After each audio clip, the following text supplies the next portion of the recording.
Good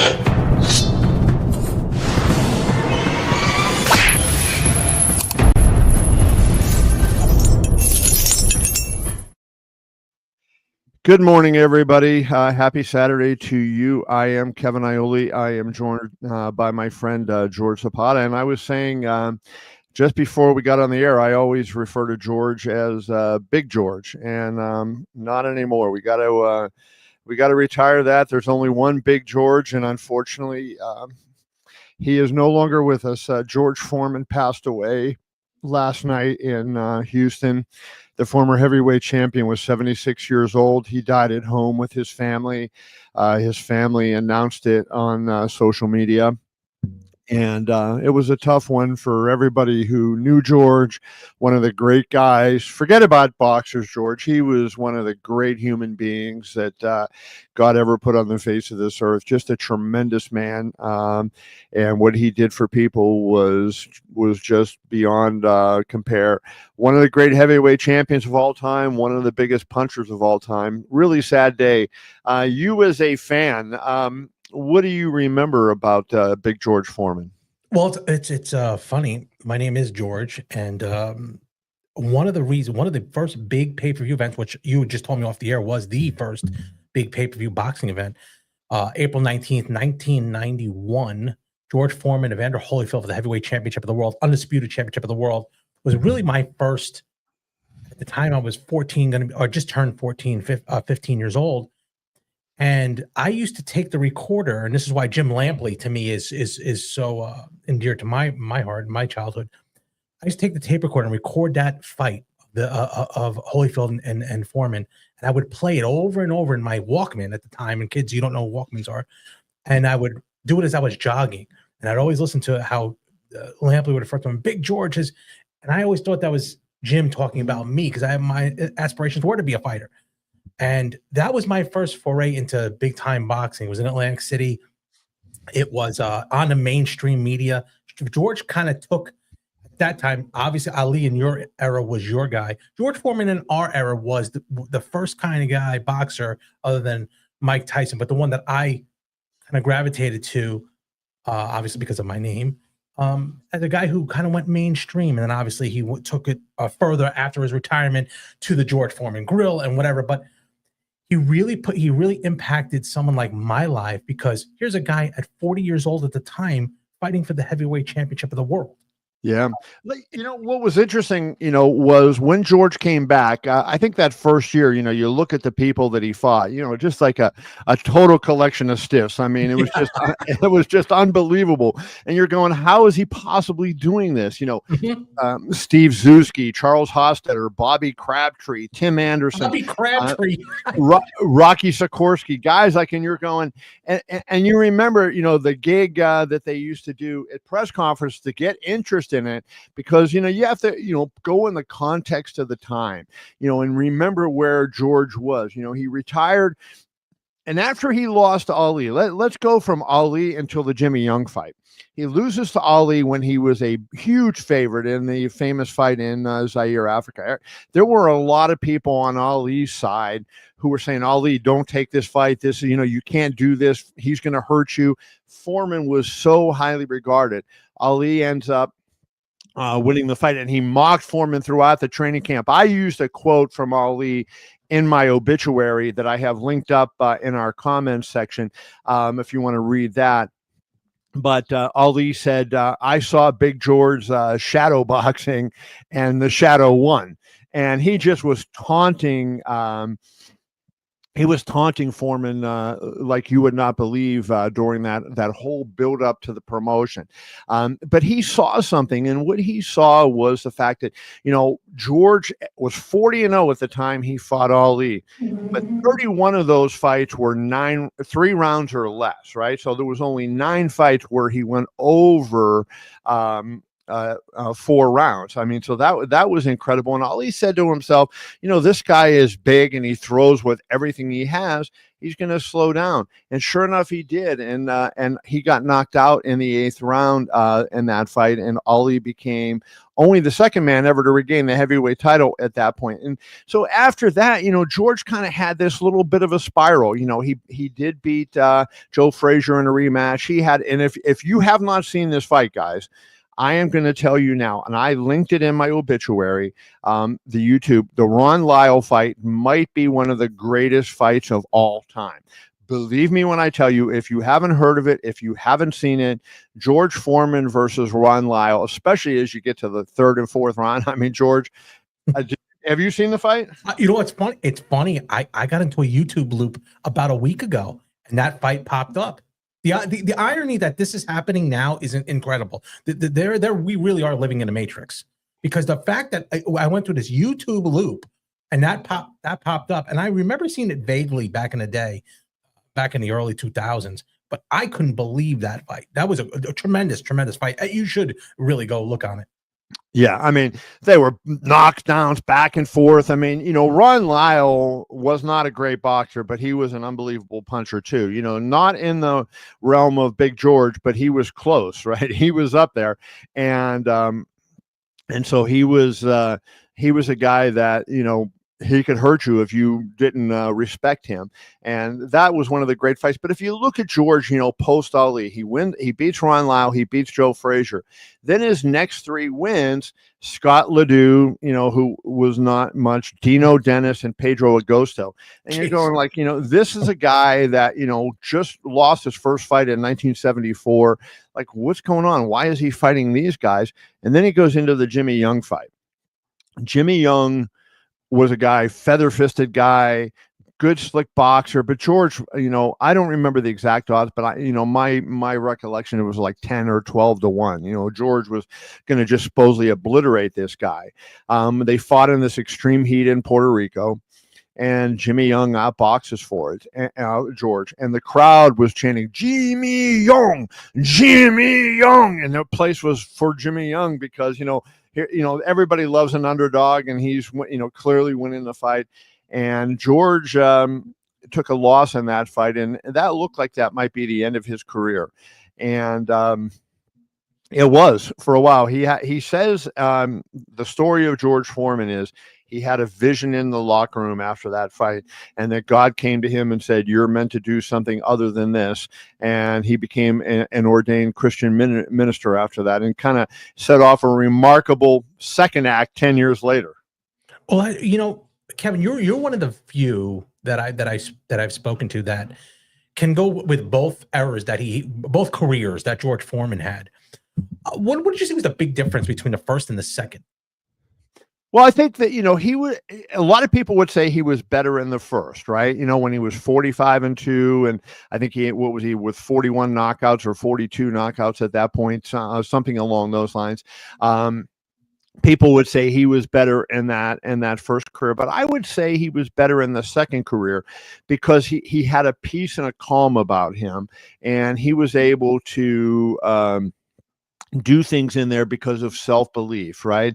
And if you look, right, so he beat Joe Frazier, Ken Norton in the first go round, and those were guys that were Hall of Famers. Loses to Ali in a fight that he really wasn't competitive in. But now you go into the second career, right? And he comes out and he beats, Dwight Muhammad Cowie, who was a light heavyweight who had moved up to heavyweight, but a Hall of Famer. And it was when George was just a year into his comeback. He was still monstrous in size and everything. And then he started, you just look at, him coming back, blows out Jerry Cooney, has that great performance against Evander Holyfield. He loses the fight, but a terrific performance. He beats Pierre Kotzer, who was a pretty good guy. Tommy Morrison, he had a really tough fight with, knocks out Michael Moore in one of the all-time huge upsets and stunning moments in boxing history. That's really what that was. That was one of the all-time great moments, where he did that, and goes back, wins a couple more fights. And then he ends his career with I always think a win over Shannon Briggs, right? I thought the judging in that fight was really poorly. He lost a majority decision. So I think George was more dangerous, was a little bit better, and in the second go round, right? Because he knew what he could do, and to me, that I don't know what you think, but that was kind of my take on it. Well, I didn't see him in his first part of his career. I just heard and saw tape.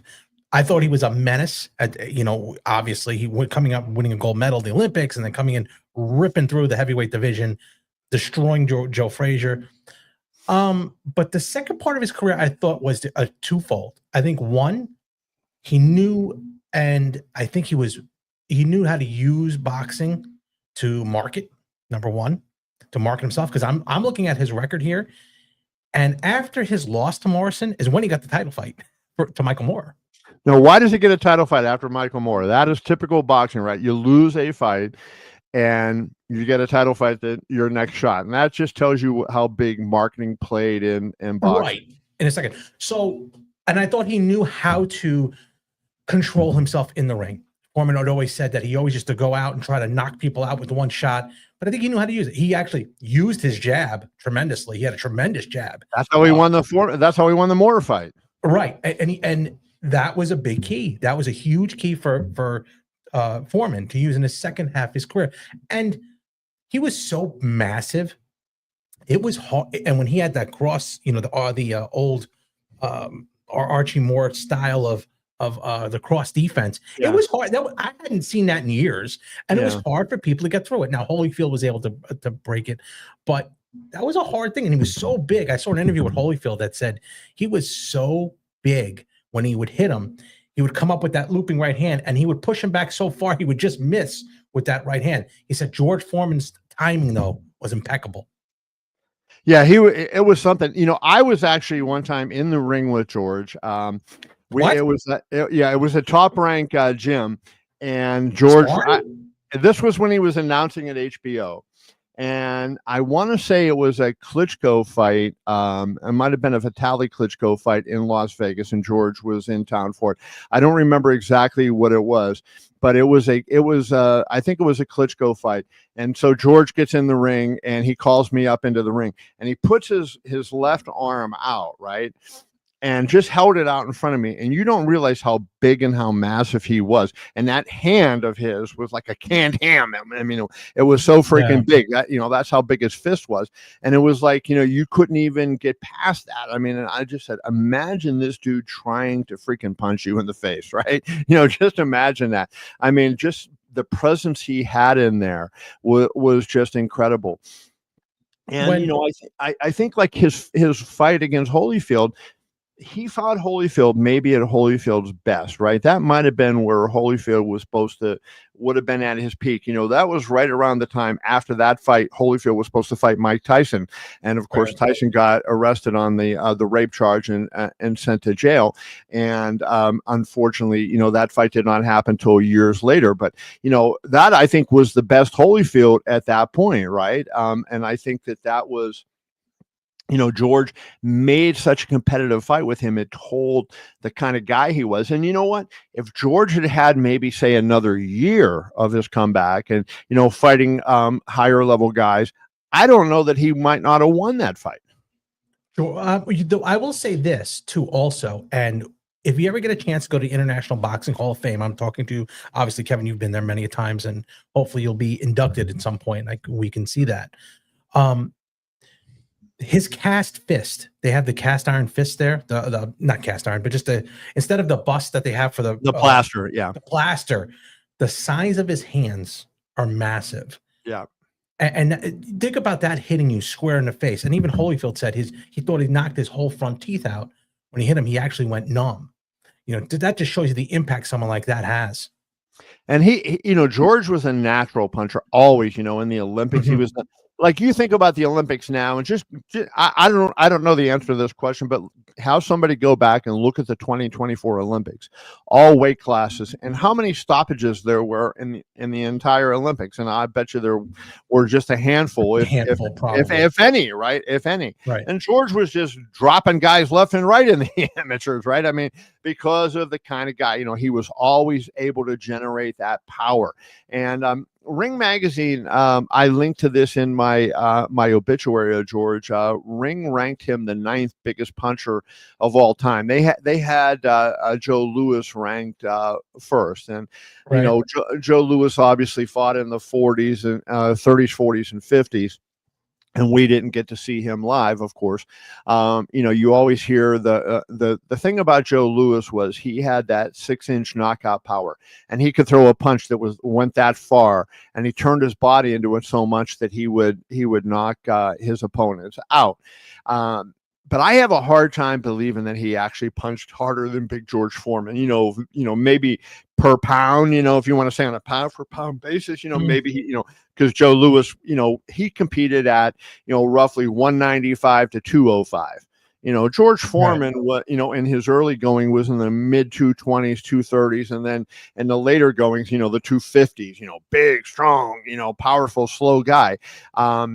But he just generated that big power. I find it hard to believe, to my way of thinking, the only guy that I can think of just, pure heavyweight power that might have punched harder than him would have been Ernie Shavers. Yeah, I agree with that. What do you think about him and Deontay Wilder as far as punching power? I mean, George and Deontay Wilder or Ernie Shavers? Yes. George. Wilder was faster, right? So Wilder's power came from, just sheer speed. He just threw that out. And, a lot of people say they think Deontay was the greatest puncher of all time. Deontay did not have the opposition that George had, right? And I think, Deontay's up there. I think Deontay is up there with the greatest punchers of all time. But I think George probably would surpass him just because for sheer physical strength, speed is power, and Deontay had a lot more speed than George ever had. But I think, for brute force, getting hit by a nightstick or something, baseball bat to the head, that's kind of what George was like, right? I mean, just he would club you and it would be, oh my Lord, you were out there. But, when you talk about George, you remember Michael Buffer, Big George Foreman, Yeah. right? Oh yeah. And that big, all the thing, and he was a big man with big power, but he had a big heart, and that was more to me when I remember Big George. I think back of the man that he was, right? And I covered some of his fights at the end of his career. And, I think of three great heavyweights of my lifetime, Joe Frazier, Muhammad Ali, and Big George. And I was screwed because I had to write obituaries on all three of them, right? And, that just like there's nothing freaking worse than writing obituaries. And I'm going to just talk about a little bit about the three. Joe, I got to know. I don't remember. I don't think I ever covered a Joe Frazier fight live, right?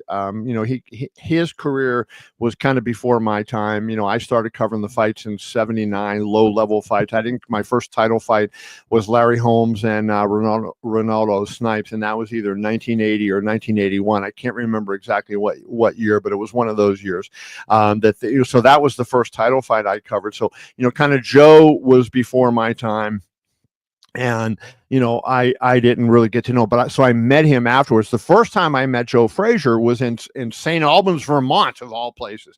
And he was appearing at a card show, and I sat with him and did an interview with him, and we actually became friends. And when I moved to Vegas, and I started traveling around to cover fights, I would see Joe a lot of times in fights at Atlantic City, and we became friends. He died the week of a Marquez Pacquiao fight, I think it was. It was 2011. And that week, I saw him in the lobby of the MGM, and he had a table. And when I was leaving some media event that they had that day, and there was Joe in the lobby, and he was packing up his stuff. He was signing autographs, and it was just tough. Like, you're looking at one of the great fighters in the history of the sport, the rivalry with Ali, and you could tell, he was kind of down on his luck, didn't have a lot of money left and everything. And so I got a chance to talk to him that day. And then a couple of days later, he passed. And I mean, it was just like, oh my Lord, having to do that. Ali was my lifelong idol. One of my the first boxing matches I ever watched, I was a young boy, was Ali and Sonny Liston. My dad watched on TV, right? and he was Cassius Clay at that time, right? It wasn't even Ali; it was Cassius Clay, and he died. I was getting ready to leave the house to fly to LA for UFC, and Ali died. And I had to stay back and write his obituary. I didn't go to the show, and I had to do that. And then Big George, fortunately for George, I got to cover some of his fights and be around him, and then be with him in his post career. And I interviewed him periodically. The last time I spoke to him was in 2023. And Terrence Crawford split with Top Rank, and he had accused Bob Arum of being racist. And I think if I remember correctly, either threatened to file suit or did file suit against Bob Arum, saying he was racist. And I have known Bob Arum for a long time, and you can say whatever you want about Bob Arum. The one thing that I know about Bob Arum is he is not a racist person. He's got a temper like you wouldn't believe, and a lot of other things. But Bob Arum is not a racist person, and I have seen him do acts like you would not believe. And so as I'm sitting there thinking about it, I says, what do I write about this, because I don't believe this to be true. And that to me is one of the worst things that you can say about a person. If you call them racist, that is like saying to their core, you are a despicable human being. And that was a tough thing for me. Like, how do I handle this? So I called Big George, because George was close to Arum, and George worked with him for a long time. And as a black man, George faced discrimination in his life, not even just in his early life, but all throughout his life. And I called Big George and I talked to him, and he basically said, no way this guy was racist. And I love Bob Arum, and he went on and on. And it turned out, I didn't know it at the time, but that was the last time I got to speak to him and hear his voice. And, the love that he showed for Bob Arum that day, I'm sure Bob will never forget, because it hurt Bob to his core to have somebody say that about him. There's a lot of things you can say about Bob. There's people that don't like him, but saying he was racist was not. And George was uniquely positioned to respond to that. And I got a little bit of criticism from people who, said, "Oh, yeah, you go ahead and call the token black guy to, to say that the white guy's not racist." And I get why people thought that.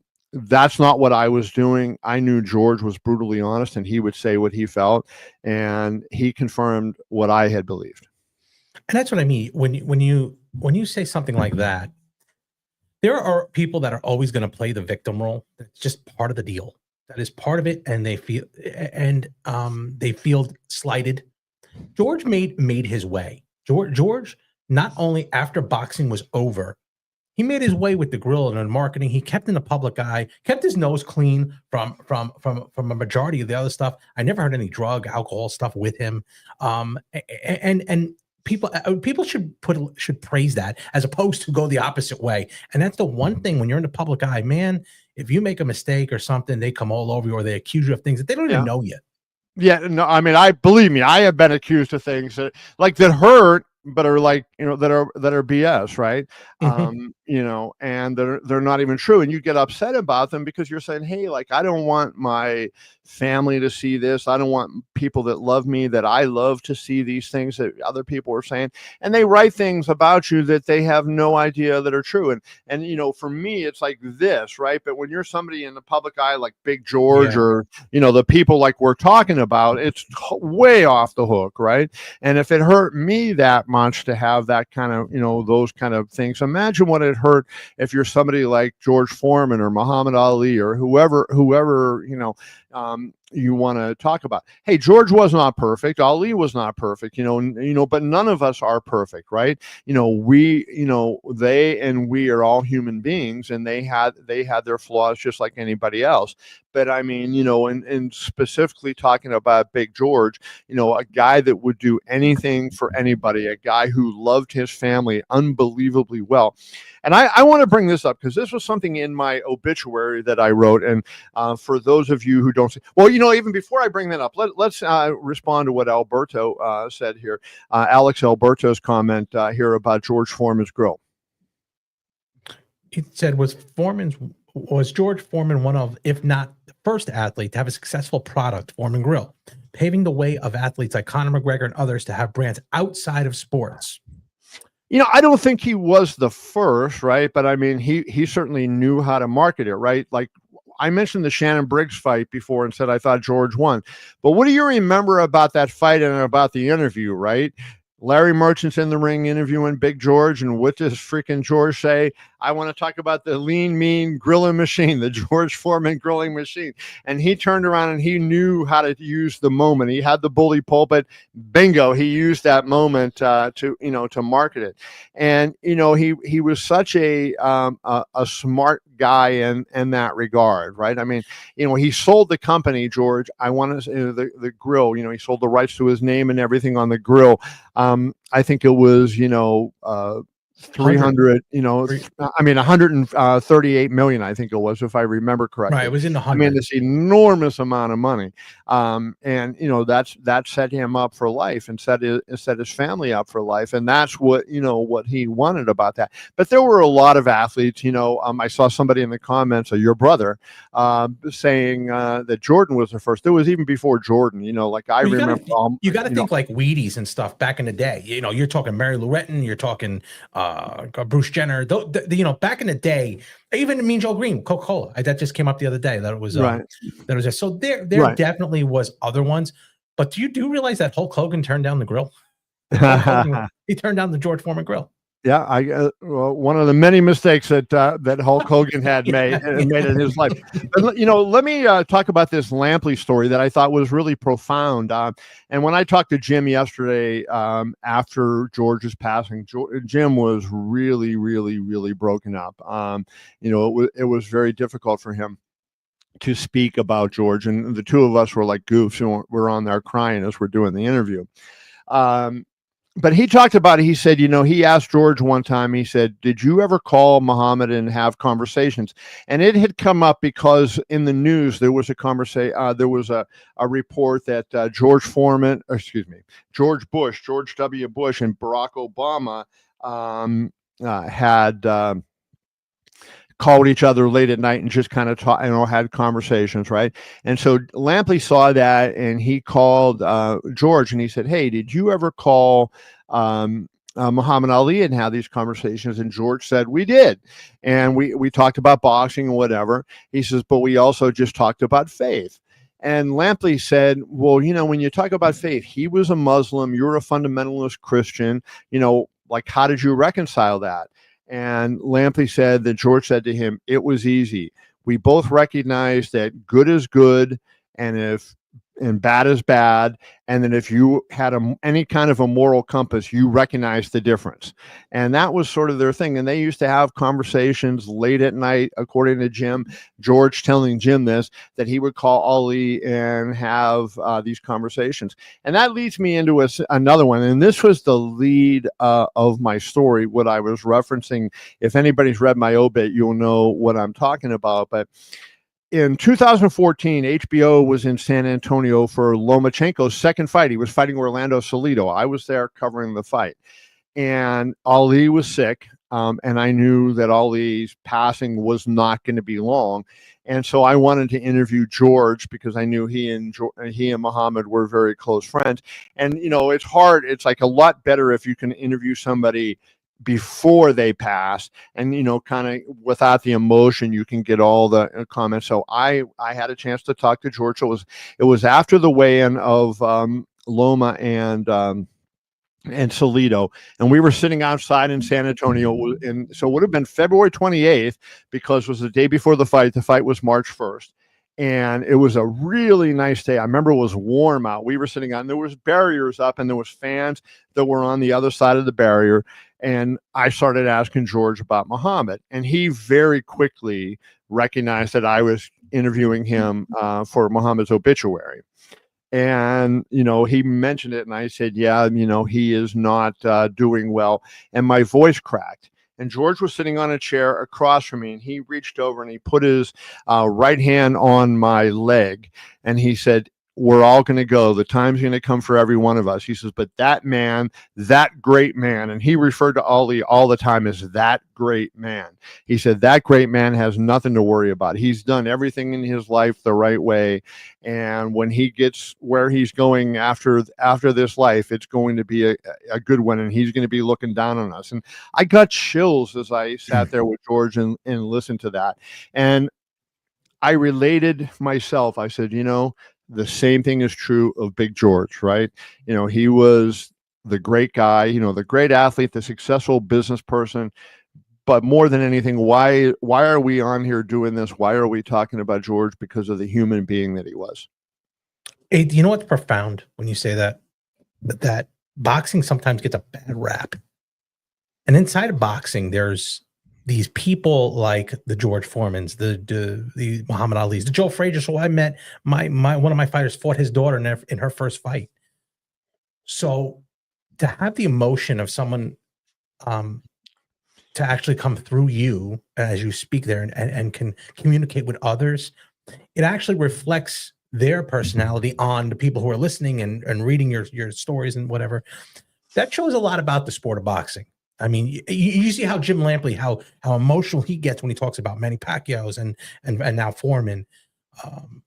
You kind of feel how much it means to them and how much boxers put their lives on the line for us that get entertained and whatever. And you look at now, unfortunately, most of the fighters are not in a position that George Foreman was financially at the end of their careers.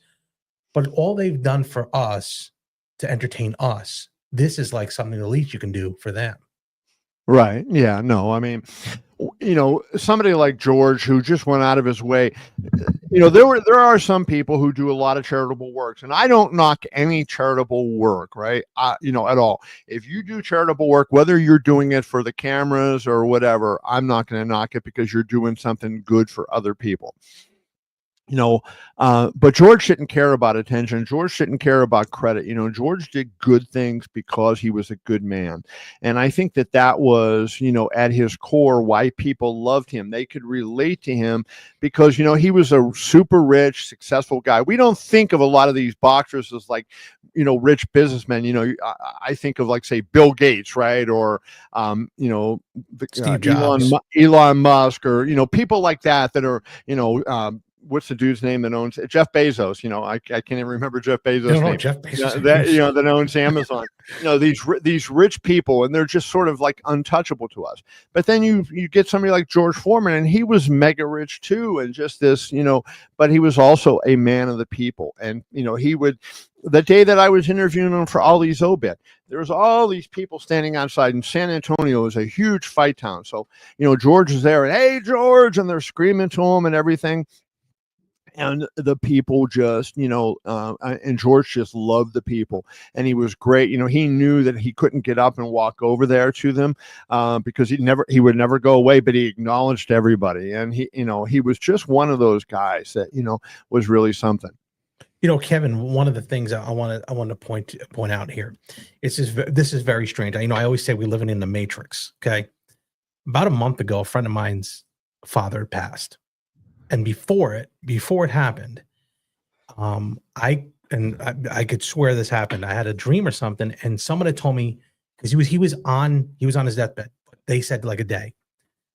I heard a voice that said 10 days. 10 days. Believe it or not, he passed 10 days later. Now I say this for this reason. Jim Lampley's coming out with a book. It's from one of his most iconic calls. It happened. Is it ironic that this happens now on the release of, what I mean? It almost seems like a Matrix. I was talking to Jim about this book, and I'm like, this is one of the most iconic calls. And now George Foreman will not be here to witness that book being dropped April 15th. But there is a release, a foreword in there that George wrote for Jim's book. Is that not incredible? Incredible? Think about it. So we will have George's words in Jim's book, and that is something for us to really, Bob had mentioned the uppercut he had against Jerry Cooney, and Oof. Cooney was trying to get himself back into position, right? To make another crack, and Cooney was a big puncher, and that vicious knockout that George put on him. I mean, it was that basically ended Cooney, right? And that was just one of those things where you look and you saw, wow, you saw that George had not lost a thing, and that was still before he fought Holyfield, right? I think that was about a year before he fought Holyfield. And then, until somebody does it, until you win at that highest level, you never know. There are questions remaining, because we sit there and we think of guys now, and you say, like, I'm trying to think of somebody, but somebody that retired 5 or 6 years ago. If they come back, what are they going to be like? Right now, George was back, and we're seeing him before our eyes, but he's fighting, Tom, Dick, and Harry, not these great guys. And I'm not sure. Can he do it? Can he do it? But then that Dwight Muhammad Qawi fight was the first evidence. Even though Qawi was a light heavyweight and George was a huge heavyweight, the Qawi fight said, okay, yes, George has that ability. And then the Cooney fight was another evidence, hey, Cooney was a legit top shelf heavyweight. And for him to extinguish him the way he did was just incredible. I remember at that era, people were coming back, like a Tony Aiella came back, and I thought, okay, he might have a chance. He was going the same Foreman route. He was going on Tuesday night fights and fighting lower end guys. And then I think he fought Baltazar racked him pretty good. And we fought. But people like that, and I would say someone who you think would come back if they could do it again, like a Marcos Maidana, a big puncher. I don't know if he could. It's just a different. He's not. Foreman was just unique, massive guy. Hard. It didn't really feel much pain. I mean, you remember the 12 punch combination Holyfield hit him with. And he's still. It was at the end of round 11, and he still was able to get out. Finish the fight. It wasn't not good, but I mean, he finished it. Now, I think the most iconic moment for Foreman, of course, is the Michael Moorer fight. Like, when you think of George Foreman, I think, you think of two fights. You think of the Muhammad Ali fight, the Rumble in the Jungle, and you think of that one. And then you think of the win over Michael Moorer to get him the title back. But I am going to bring up another fight that, it's one of his famous fights, but in 1973, January 22nd, 1973, in Kingston, Jamaica, he ends up fighting Joe Frazier for the heavyweight title. Now, Foreman was 37-0 with 34 knockouts going in. So think about that. Like, would that happen today if you have a guy that wins an Olympic gold medal and is just going out there and blowing people away? He's never going to rack up 37 wins without getting a title shot, right? You get into the late teens and people, hey, when's the title shot coming? But George, had to fight his way. It took a long time. It was over 5 years from the Olympics, or over 4 years, going on to 5 years before he got his title shot against Frazier. He drops him 6 times in that fight. And I think it was the next to the last knockdown, he hits him with that uppercut, and he literally lifted Joe off his feet. Yeah. And that was one of the things, to me, that was one of the great punches that I have ever seen in boxing history, right? I mean, that was something that was just remarkable. Like, I don't know if you've ever seen anything to top that. I've seen a lot of wonderful things in boxing, right? I've been blessed to be ringside for a lot of it, and if I wasn't ringside, to be able to watch on television. But that uppercut on Joe Frazier, wow. When you saw that fight going into the fight, did you favor Foreman or did you favor Frazier? Oh, Frazier, right? Now I was like, so how old was I at the time? I would have been 13 years old at that point. But look, Joe Frazier had beat Muhammad Ali, right? Right. So, and they hadn't fought the second time. So Frazier was undefeated. He had beaten so many good fighters, Quarry and Ellis and Bonavina, of course, Ali. And, so, I mean, George was, highly regarded at the time. Big, powerful guy, but everybody thought, hey, Joe's the buzzsaw. Joe's got the quick hands and everything. And there wasn't a lot of people that were saying, hey, Joe's gonna, go out there and win this fight. George is gonna go out there and win this fight. I think they thought, hey, he might be able to catch him with something, but he's not going to be able to be quick enough and active enough to be able to handle Joe. And when you think back on it, when we have the benefit of time, so we have the benefit of 52 years right now. And so we know made to order. The Joe was way too small and Joe's going right for him. Just made to order. Joe was like a 205 pounder and George was, what he was, but big, probably 230. He was 6'3". I'm going to pull up his record here while we're talking, but he was 6'3", had those big long arms and everything. And so when you think about that, you go, yeah, like you say, that was a made to order, position. But like at the time, people did not think that, Joe was almost a 4-1 favorite, George, almost a 4-1. But this is what I mean. That's why I asked the question to you. Like hindsight's 2020. If I would have thought that was made to order for Foreman. Was he just not as highly regarded coming out of the Olympics as some of these other guys are? Well, you think, okay, so the United States had won 3 Olympic gold medals in the 1960s. Well, more than that, but Ali was the light heavyweight in 1960. Frazier was the heavyweight in 1964, and then Foreman the heavyweight in 1968. So those 3 came out, and Foreman was the third of the 3, right? He was clearly the third of those 3. Now, I pulled up the weights. You're not going to believe this. Go ahead. George Foreman 217.5, Joe Frazier 214. 217.5 and Joe Frazier 214. So basically they were almost the same, right? But even still, like that was, I think Joe probably came in heavy in that fight. Like, in retrospect, if we could talk to Joe today and say, Joe, what did you think? He would probably say, yeah, I made a mistake and that I should have come in, 5-6 pounds lighter, right? But he came in at 214, and that was a mistake. But Joe was 29-0, George was 37-0, and not even a contest. And to me, that uppercut, that's one of the great punches of all time. And Dean agrees with that. So and let's see. I remember when I was a kid, my dad made me watch. When we were King documentaries. That documentary was really something. That was very well done. One of the first ones that at the time, I don't know if there was animosity between Ali and Frazier, or if that had subsided. Foreman. That was Ali Foreman fight. Ali Foreman. I'm sorry. I'm talking about remember the Four Kings one? It was Norton, Ali, Frazier, and Foreman. They had the VHS tape. Yeah, that was different though. That wasn't this one he's talking about. Okay, that was actually a very good. That one too was very good. If I can remember that as a kid. Norman Mailer wrote this one, and it was just incredible. But Big George just. I think he's one of the great heavyweights. Where do you think he ranks all time? So who do you think is the greatest heavyweight of all time, and where do you think George fits in there? Well, I have a take on that. Ali, obviously, I think is the greatest heavyweight of all time because not only what he did in the ring, but what he did outside the ring.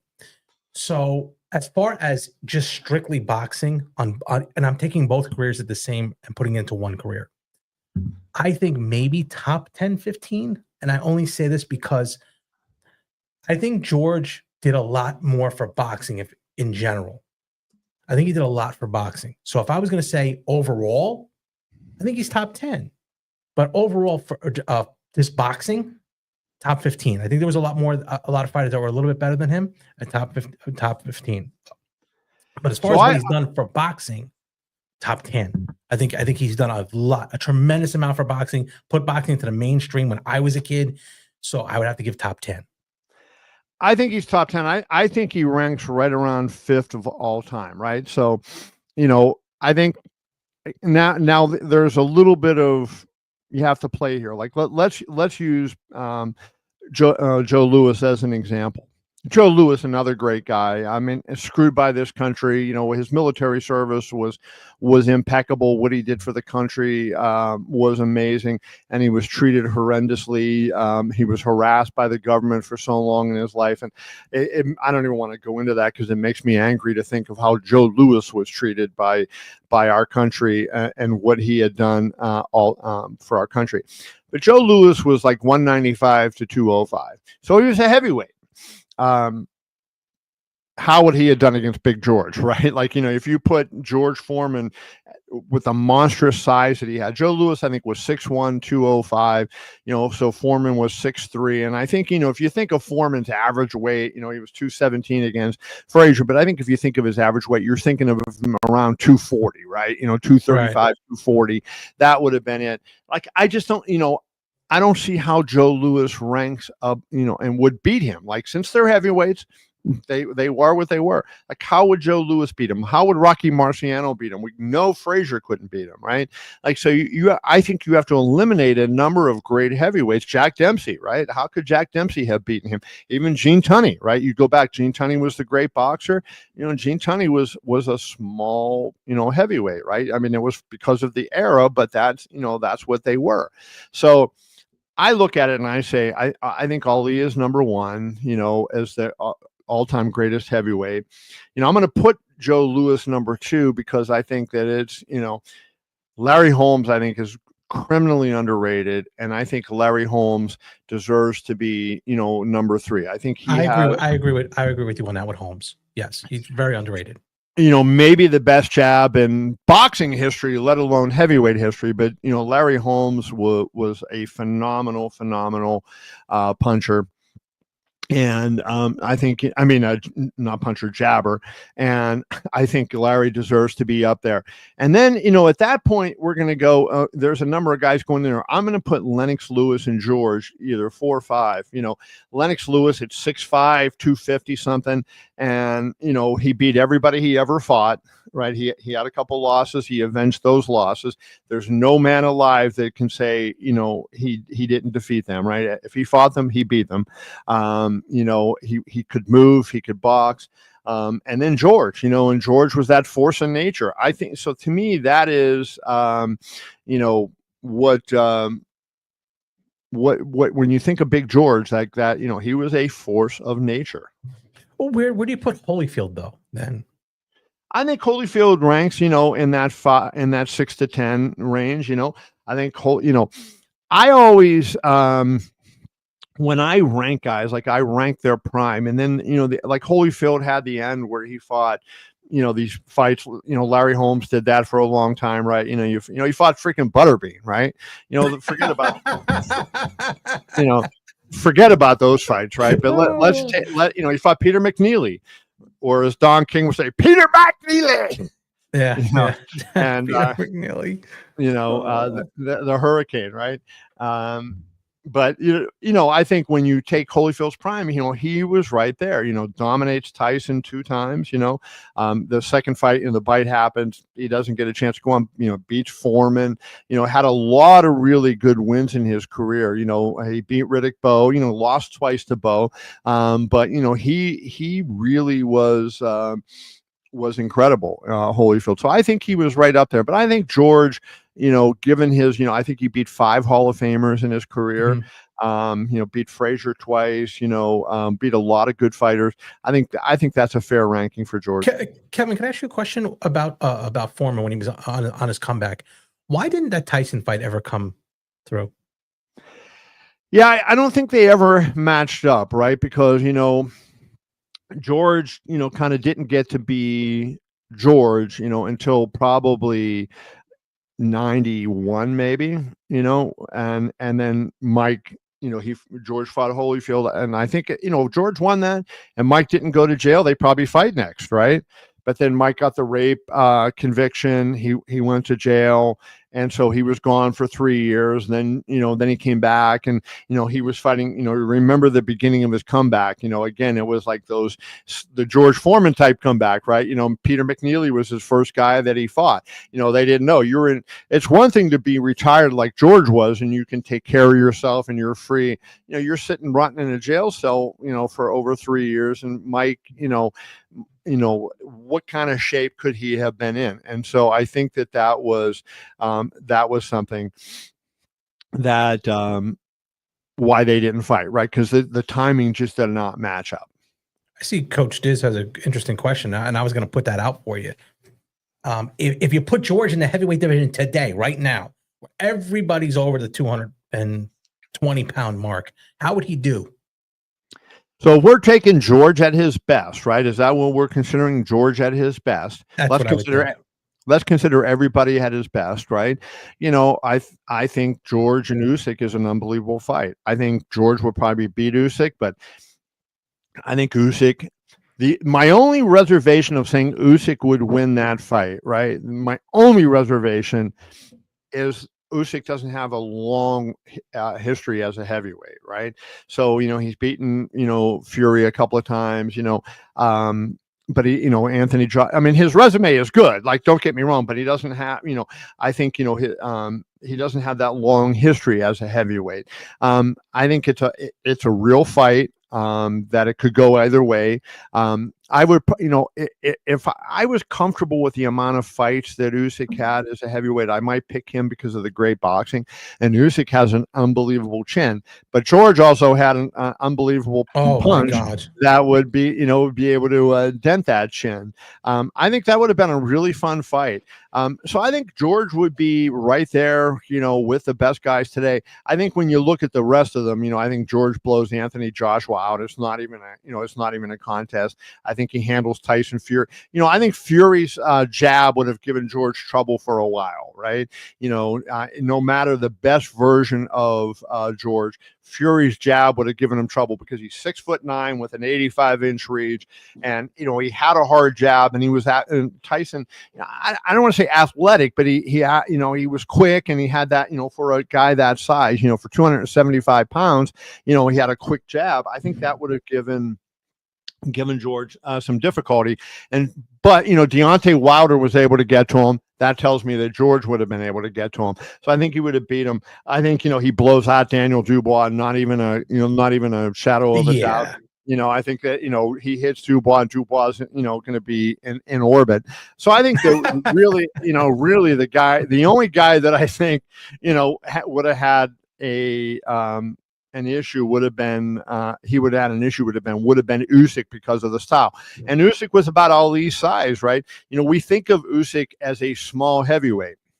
And that's because of, Lennox Lewis and George and Riddick Bowe. Riddick Bowe was like, I was very good and close friends with Eddie Futch. The great trainer, one of the great trainers of all time. And when I first moved to Las Vegas, Bruce Trampler said to me, if you want to learn boxing and really learn boxing, spend time around Eddie Futch. And I saw Eddie right after that, and I mentioned to him, Bruce Trampler told me this, and he's the Hall of Fame matchmaker. For people who don't know, Bruce Trampler works for Top Rank. And I should mention that Bruce and his wife, Laura, were married in Las Vegas by who else? Big George Foreman. I was at that wedding. It was incredible. George Foreman, Mary, and Bruce Trampler, two Hall of Famers. And of course, Bruce's wife is a Hall of Famer too. Laura is one of the best. But in any event, I told Eddie, I said, hey, Bruce Trampler told me if I wanted to learn boxing, so he said, yeah, come on around the gym. And I hung around the gym a lot, and he had Riddick Bowe on the way up. Freddie Roach was there. Freddie Roach was finishing his fighting career and starting his training career. So I would see Freddie Roach in the gym, and I would be hanging around, and I had Freddie Roach and Eddie Futch, to be around and to learn from those guys. And, like he would talk about boxers. Eddie Futch would talk about boxers, and he said a good boxer is always going to be a good puncher. And that's why he was so high on Riddick Bowe, because he kind of felt like Bo was 6'5", 235, 240 with a big reach. He could move like a guy that was 180 pounds, had an unbelievable jab. Bo never, Bo's a Hall of Famer, but he never really fulfilled his true potential. Bo had all-time greatest potential as a heavyweight. He really did. He was kind of had a little bit of a, $1 million body and 10-cent head, right?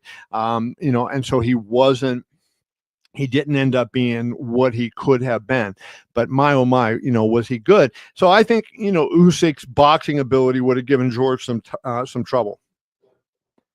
I think though, Bo, he fought like a middleweight, but was in the heavyweight size. He's a massive guy too. Bo was massive. I remember when I stood next to him. I'm not a big guy. Keep in mind, I'm not a big guy, but he was massive. To see him in person, how big he was, and the way he could move. He was the one guy that I always thought, and if you think about it, he only has one loss on his record. He should have lost both fights to Galata, but he only has one to Holyfield. I covered the whole trilogy between Bo and Holyfield, and believe me, those were unbelievable fights. And the Fan Man fight, that was a crazy.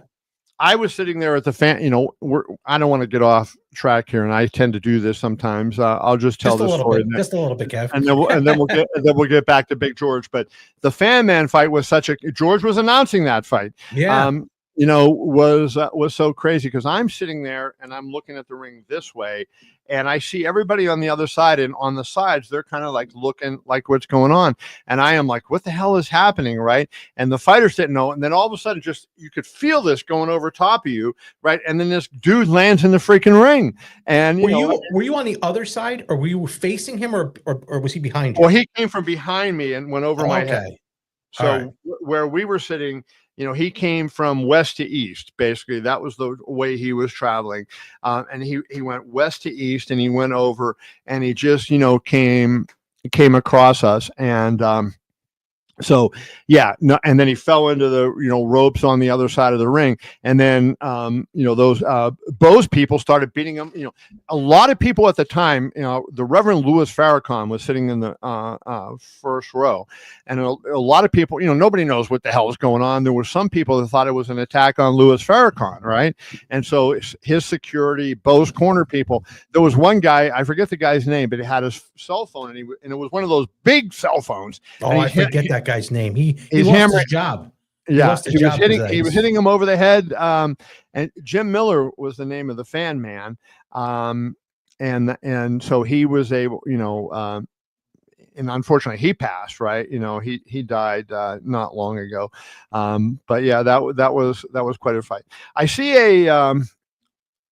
a comment here. Let's put this up. Did George pull big numbers? And I want to talk about that for a reason. So Holyfield Foreman did 1.4 million. So everybody today would tell me, oh, Floyd Mayweather's, blah, blah, blah, blah, blah. That the percentage of the universe that they hit in that fight, getting 1.4 million. There was hardly any wired homes in 1991, right? Homes that were wired for pay-per-view. So the amount of homes that could get it, the percentage was astronomical. So I think if that fight had happened not in 1991, but say in 2015, that was a 5 million pay-per-view fight, right? Easily. 5 million? Yes, because of the percentages that they hit. Oh, right? Okay. Like you look at the percentages that they hit, it was such a huge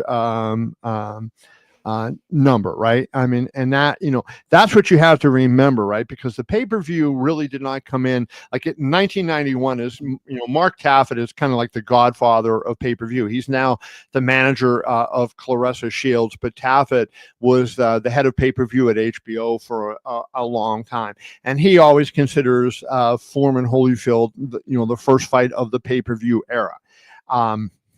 And the number, they call them addressable homes, right? Homes that could have potentially purchased. And I forget the number. I used to know the percentage that it was, but I want to say it was like 40% of the homes bought that fight. I mean, it was an incredible amount. And, I think it would have dropped off as the numbers had gotten bigger. But still, I think that would, if that fight had happened in 2015 as opposed to 1991, we would have seen, some unbelievable numbers. I'm going to look here now, see if it has it on there. The percentage of homes. Yeah, and so while you look for that, I'll Hunter. I'm a new UFC enjoyer. Did George Foreman ever fight Mike Tyson? No, they did not fight Hunter. They, there was talk that they were going to fight, and I just answered this question, but I will be repeated. That George began his comeback in 1987. So George retired in 1977 after a loss to Jimmy Young. He was gone for 10 years. 1 week shy of 10 years, he came back and he began the comeback. And in 1991, he fought Evander Holyfield for the heavyweight title. So, 4 years into the comeback, he got a title shot against Holyfield. At that point, the fight that everybody wanted to see was Holyfield and Tyson. And that fight was actually made, but then then Tyson got arrested and put into jail on the rape charge, where he served a little bit over 3 years. So then, while Mike was in jail, George, kind of kept doing his thing and won the title with that win over Michael Moorer. And then, when Mike got the title, George kind of was, he was 47 years old, and so they never really matched up, and that's why they did not fight. So Kevin, this stat is interesting where you're talking about this. Okay, 1.45 million households. Right, that's what I said. Paid an average of $37.50 to watch the fight on TV. Oh, generated 55 million in revenue. Here, the access. Only 16.5 million people had access to the pay-per-view fight. The percentage is still the highest percentage view event in history. Yeah. And so that, that's I have said that. Now, in the pay-per-view era, who would you say is the biggest star? Who is the biggest pay-per-view attraction of all time? I would say Mayweather, Tyson. Okay. Everybody's going to say Mayweather because he has the numbers, right? Mm-hmm. So he, okay, I'll give it to him. I'm not dogging Floyd when I say this, but Mike Tyson is the biggest pay-per-view attraction of all time, because Tyson, did not have those kind of numbers that Floyd, had in terms of connected homes where it was possible to buy, right? Floyd happened to fight in an era where it was massive and you could get it, right? And Tyson did not. So to me, Tyson was the biggest star, the biggest star in boxing history. And who would have been the biggest pay-per-view attraction, of course, was Muhammad Ali. If Ali was on what we consider pay-per-view today, I mean, forget about it. I mean, he, the numbers that he would have done would have dwarfed everybody. Then I think, Mike Tyson was next. And you can debate, Holyfield ranks up there as one of the great attractions in heavyweight history. Big George would rank up there as one of the great attractions. But, Mike Tyson and Floyd Mayweather did it.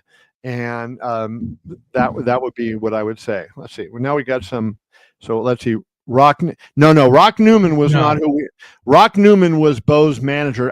Bernard Brooks, I think, was the guy's name. Now I think it was Bernard Brooks. He was the guy who was going to be the cop, and he got fired. Right, he got fired for hitting him in the head. And Rock Newman was Bo's manager. Yeah, so he was a controversial guy. You think? Yeah. So. Let's see. I remember when the brawl happened during the Bo Galata fight, and he was trying to make peace in the middle of a massive brawl. Yeah, I mean that Bo Galata fight. Oh my God! Yeah, Were you there? No, I was not. I didn't cover that fight, so that was something I missed on that. But anyways, anybody have any final questions about Big George? You want to talk about his greatest fights? Anybody have anything before we wrap this up? I got UFC coming up pretty soon to watch. One other point, Kevin, I want to make was, and that's something that I think Jim Lampley touched on with me, how we protected him during that brawl where he covered essentially Larry Merchant and Jim, and it was just like, guys, and I think Jim said he's always been grateful for George, because he was right in the middle of that. Yeah, I mean that was kind of crazy. All right, let's see. What else did we have? There's a couple ones here. What was this one? How about gate-wise? I don't remember the gate numbers from some of, so like, for instance, the Foreman, I'd have to look up what Foreman more was. And then the problem we get into that, Dean, like I could, they used to make those numbers public, and then the promoters, most states now don't make them public because the promoters went and didn't want it public because they could pull shenanigans. You think? Yeah, and and say what they wanted to say, and we would have to believe it. But the problem with comparing the gates of like a George Foreman and Muhammad Ali, is inflation. You'd have to adjust for inflation, and even then, things were different, right? You think about it, like Willie Mays, made $100,000. Was there anybody ever a better overall baseball player than Willie Mays? And yet, he didn't come close to, even if you adjust for inflation to what these guys are making today, right? And so I think that that gate thing is really difficult because of just sort of how history progressed. It's hard because even the number wise ticket sales and the price of the tickets, it's hard to adjust that. Yeah, Rumble in the Jungle could be the biggest fight in boxing history. It's certainly one of the most memorable. I will say this: Sports Illustrated had that iconic cover, and you can Google the picture. Ali hitting Foreman with a punch that knocked him down, and Foreman's head was kind of turned, and you saw the spray coming off his head, and Ali had that sneer on his face as he was landing the punch, and that was on the cover of Sports Illustrated. I cut that out, and I had that on my bedroom door. I was a kid, and I had that on my bedroom door. And that fight was so iconic, because nobody gave Ali credit. And then you think about later, like what we know now. Everybody loves the rope-a-dope, and we talk about it, fondly. But look what happened to Ali in his later career. And how much of that do you attribute to the rope-a-dope? Him laying on the ropes and doing this and just getting pummeled for 6 or 7 rounds by somebody that hit as hard as George Foreman, right? And so while it was a great strategy to win that fight, was it a great strategy for him going forward in his life and career? And I would say probably not. Good short-term, horrible long-term. Yeah, that was, you think about that. And, but the two of them, became such good friends. Here, one other thing I should say, Lampley told me this yesterday, and I did not put this in my obit. And my obit, if you haven't read it, is linked up in the comments at the very top of the comments, so you can check that out. That's on kevinioli.com. The one thing Lampley told me was that George always referred to him as young man. And there is the link right there. And I put it in all caps, by the way. I put the headline in all caps. And if you look at my site, I never do that, right? But I felt like, to me, my site is a combat sports site. And this was like one of the greatest figures in the history of combat sports going. And it deserved that, big giant headline, saying, this iconic figure is gone.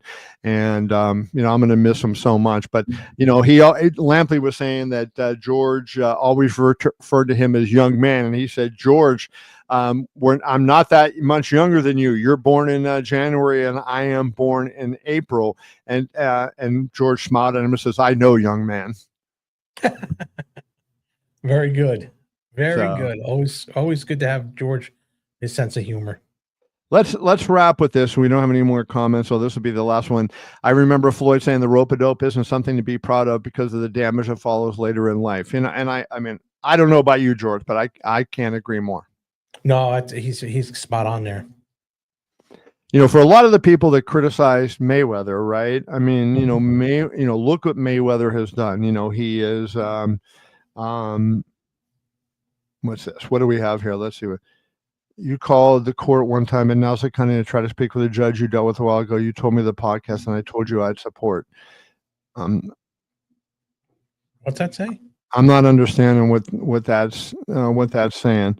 But you look at Floyd, right? And Floyd got out at the right time. He fought the right way, right?